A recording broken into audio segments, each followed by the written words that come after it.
Here's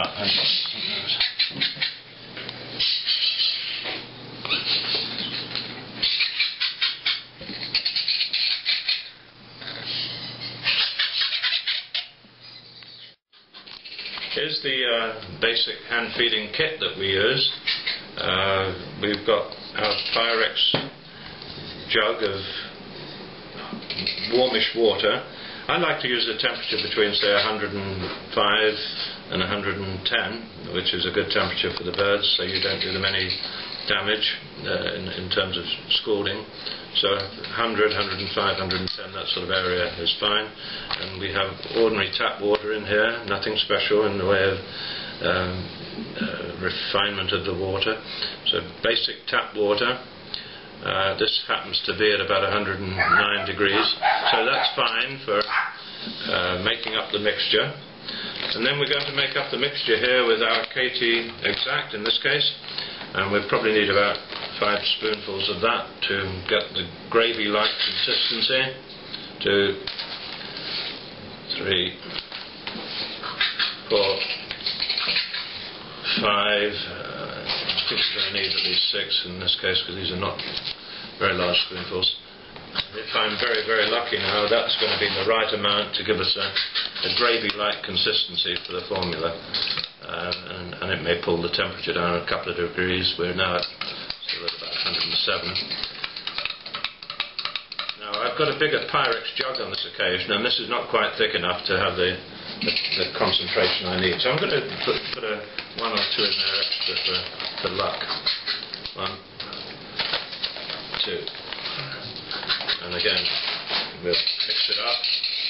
And we know the temperature is going to be okay because the powder doesn't bring the temperature down that far, especially on these hot, humid days here in Columbia Station in August. Yeah, and there we have it now. We've got the right sort of consistency that we can feed to these guys.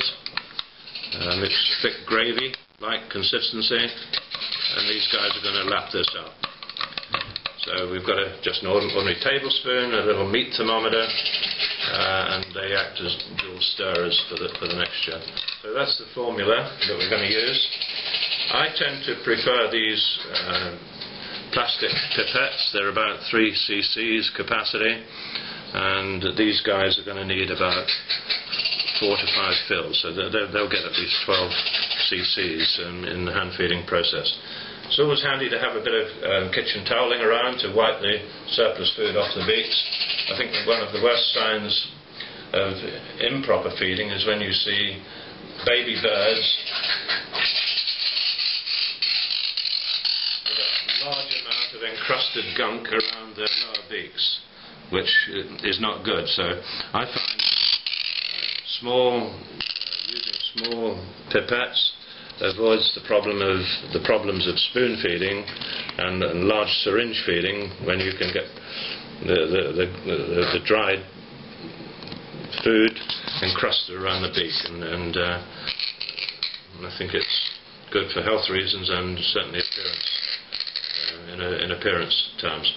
So here we are, a little Quaker parrot, and whenever not every day, but quite often when I take the bird out for hand feeding, I do a basic check.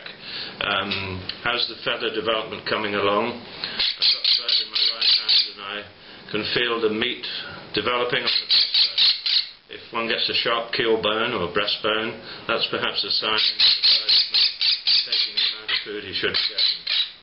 He's still hungry, that's why we're getting all the noise. Eyes need to be wide and bright,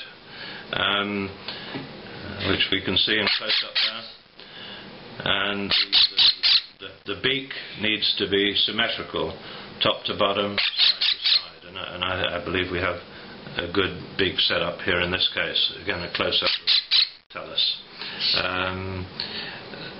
So any cross-beaking leads to irregular beak development, so when one's looking to buy a pet bird, always check out the beak. Nothing wrong with having a good look at the underside. One doesn't want any build-up around the rear end of the bird. And again, this one is clean. So there are some basic checks there that one can do. And just to look at the feet also. If you're lucky, this guy will demonstrate that he's going to put 2 claws forward and 2 back. He hasn't quite learned the perching process yet. A proper bird, a good bird, must have 2 claws, 2 back on each claw. And you see it's already close-banded with my identification marks, and that's really a birth certificate that the bird can carry through the rest of his life. But this one is a good healthy bird, but he's hungry, so let's get on with that process. So we're going to take something like 3 cc's here of the gravy-like mixture made up with the formula, and he's going to want this very badly. There we go. And you can see he's scoffing that down without much hardship. And we'll go again.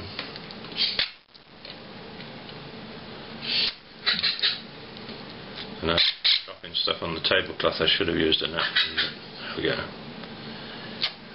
So 3, if we're still counting. Now he may be telling me now that that's enough, because the 12 cc's will steadily get reduced as the bird moves towards completion of the weaning process. And this guy is about, as I recall, 7 weeks. So he's not going to feed as much perhaps as a younger, smaller bird. So here we go. He's fed as far as I'm concerned.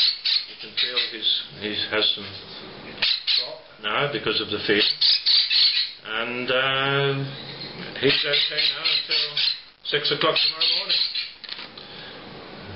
If you have a late night tonight, you may have to wait till 7, but there we go. So that's one done.